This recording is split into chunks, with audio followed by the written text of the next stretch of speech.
Before it became one of the greatest science fiction films of all time, The Fifth Element was nothing more than rough sketches in the notebook of a lonely 16-year-old boy. No one could have imagined that dream would one day become a masterpiece, leading to surprising casting decisions, behind-the-scenes secrets that had never been revealed, and even the touching story behind Diva Plavalaguna that very few people know. Today, let's explore 20 weird facts about The Fifth Element, 1997. And stay until the end, because the final fact might make you see this film from 3 stories, multiple planets, dozens of alien species with their own languages, histories, and power struggles. There were also political storylines, civilizations that never made it beyond the pages, and many characters with rich backstories who ultimately appeared only briefly on screen. It was a bold idea, chaotic, far too massive, yet absolutely brilliant. For years, Besson built that universe piece by piece, from the cities and alien species to even the religions of the aliens, just to explain a single prop.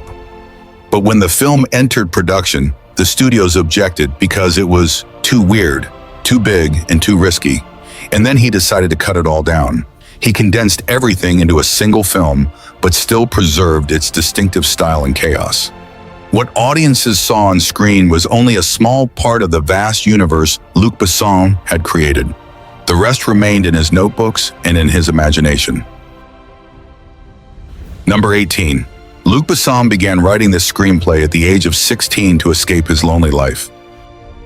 Long before there were flying cars and laser battles, there was only a lonely boy in a small village in France. Luc Besson did not grow up in an artistic environment in Oldman. He did not have parents working in the film industry or dream big about Hollywood. What he truly had was isolation and a vivid imagination. At the age of 16, he began writing the story that would later become The Fifth Element. At the time, it was not yet a film idea, but a place where he could hide, a universe he could escape into whenever reality became overwhelming. He created Leeloo, Zorg, the Mondo Shawans, worlds within other worlds, where every story had meaning when everything around him no longer seemed to. It took more than 20 years for the world that teenager created to escape into to become one of the most expensive science fiction films ever made. And behind all of its breathtaking visuals was still that lonely boy, using the pages he wrote to find a way out for himself. Number 17. The explosion of the Divas Opera House was the largest full-scale indoor explosion ever performed at the time, and it was filmed only once. Most films rely on CGI, editing, but beneath the makeup and costumes, every step was a struggle for the actors to endure the weight and the heat inside the suits. Corbin, my man, I have no fire. I see nothing matches. I have no matches. I saw smoke in it. If I knew, Father, you smoke? Number 15.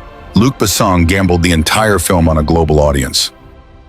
This was a French film, financed by French studios and directed by a French filmmaker.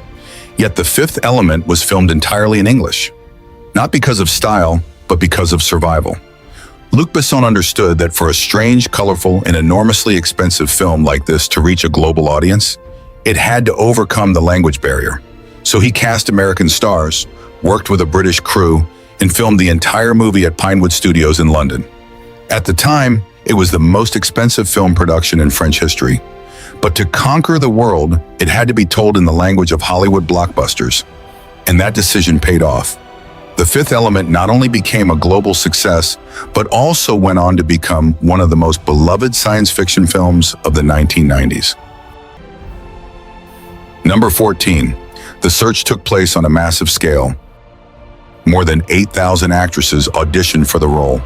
Some were already famous, while others were rising stars.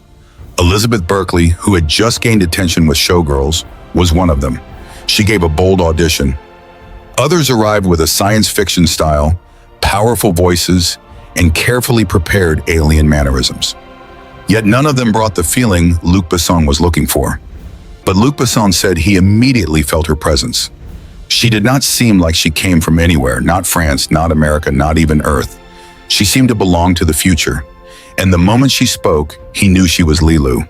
Not because she was perfect, but because she brought a sense of purity. They wanted someone who looked like an alien without having to act like one. And Milla was that person. So out of more than 8,000 candidates, they chose the one who brought a sense of mystery that no one else had. She did not just wear the orange bandages, she turned them into an icon. Because the fifth element did not need fame, it needed a presence. Number 13, Leeloo did not just speak with her eyes. She also had a language of her own. While writing the screenplay, Luc Besson created the divine language, a complete alien language with more than 400 words.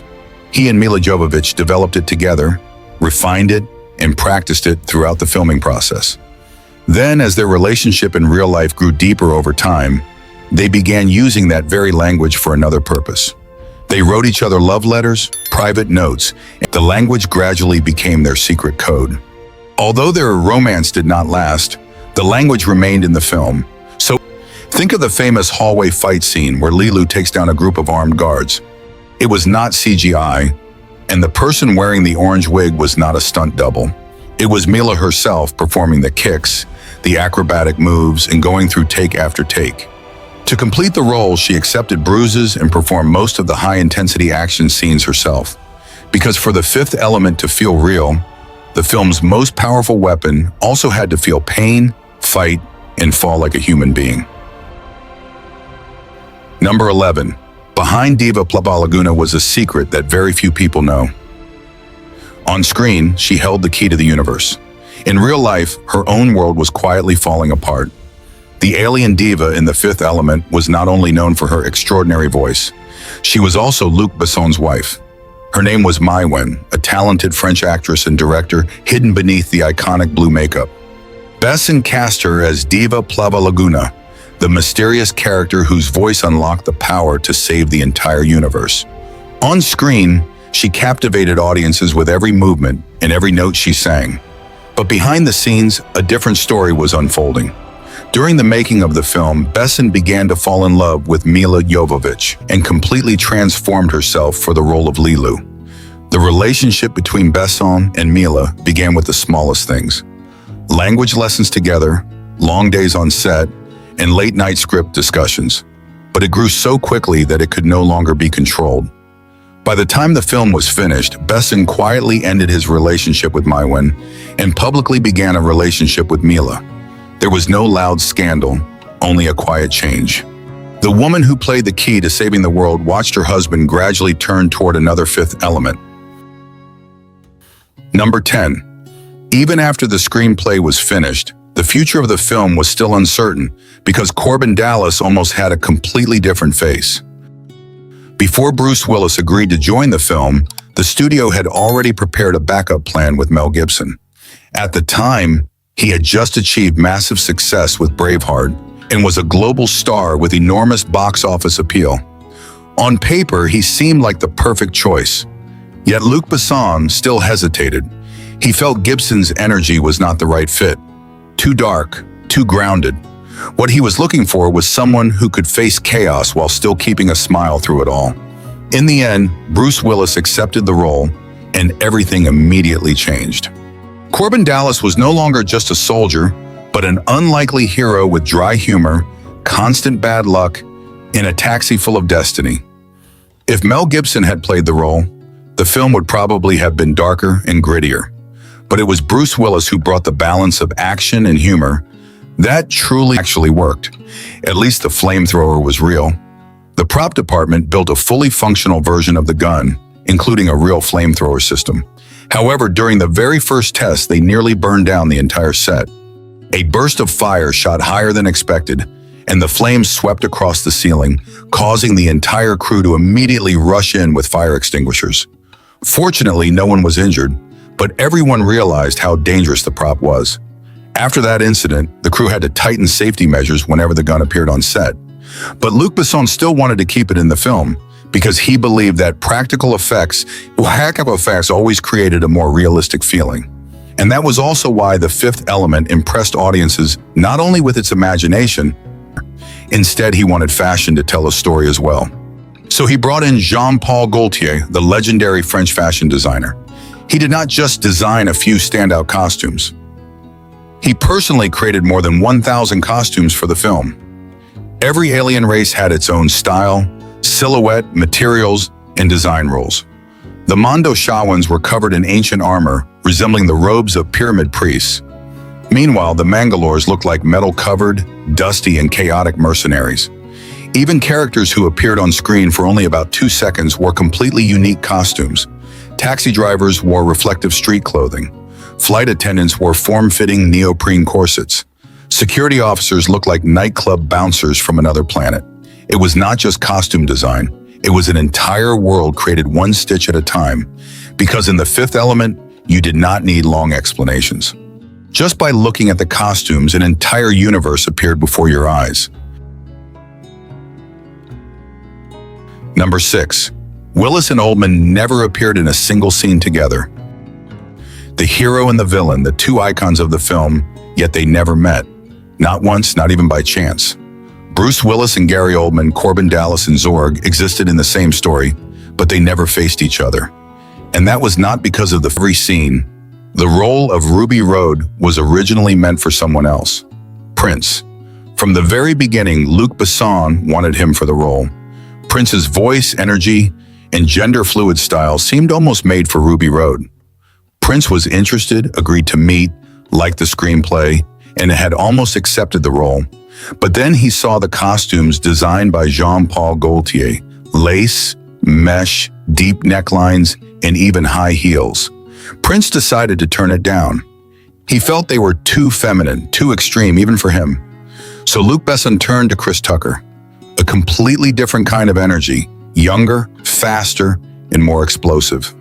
Tucker blended Michael Jackson's style with inspiration from Prince, then turned Ruby Road into a character no one could ever forget. But Prince's influence was still there, because Ruby Road was not originally written for Chris Tucker, but for a music legend. And if Prince had not turned down the role, the film might have had a completely different tone. Number 4. The giant Mondo Shawan spaceships were designed based on ancient Egyptian geometry and temple carvings. The massive ships that appear in the opening scene are not just science fiction designs. They also contain many elements of mythology. Luc Besson wanted to bring the influence of ancient civilizations into the design of the future. So the Mondo Shawan ships were designed using Egyptian geometry with rounded tops, thick bases, and many details inspired by temple carvings in the worship of the sun god. Besson's idea was that perhaps aliens did not just build the pyramids, but were actually the inspiration behind them. As a result, the film connects ancient mythology with science fiction, linking the past and the future through symbols filled with hidden meaning. Because in The Fifth Element, even the spaceships carry secrets of their own. Number 3. Ruby Road's outrageous leopard print costume weighed 50 pounds and was so tight that Chris Tucker could not sit down or bend over throughout filming. Ruby Road was anything but subtle. You got a message. Yeah. Not gonna open it, could be important. First one was from my wife, telling me she's leaving. Second was from my lawyer, telling me he was leaving with my wife. I bet your lunch. Come on. You are fired. Number 15. Before the leopard. Number 1. The futuristic city with its flying cars was not entirely created with CGI. At first glance, it all looks like CGI, but in reality it was not, at least not entirely. The massive cities with thousands of flying cars speeding between towering skyscrapers covered in neon lights began as miniature models built entirely by hand. Every skyscraper, every traffic lane, and every layer of lighting was carefully constructed before the cameras ever started rolling. The models were then filmed using a motion control camera system, the same technique that helped create the original Star Wars, before being combined with digital effects to complete the final image. It was this approach that created a world that felt both realistic and fantastical, to the point that many people believed it was all CGI. But in The Fifth Element, the future was not created by computers alone.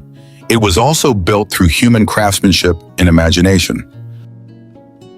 So those were 20 weird facts about The Fifth Element, 1997. Which facts surprised you? Behind-the-scenes secrets about this film? Share your thoughts in the comments below. If you enjoy Weird Facts videos, behind-the-scenes stories, and little-known secrets about classic Hollywood, the channel, and turn on notifications so you never miss our upcoming videos. Thank you for taking the time to watch all the way to the end. Your support inspires us to keep searching, researching, and bringing you more fascinating stories from the history of cinema. We wish you good health, and we'll see you in the next video.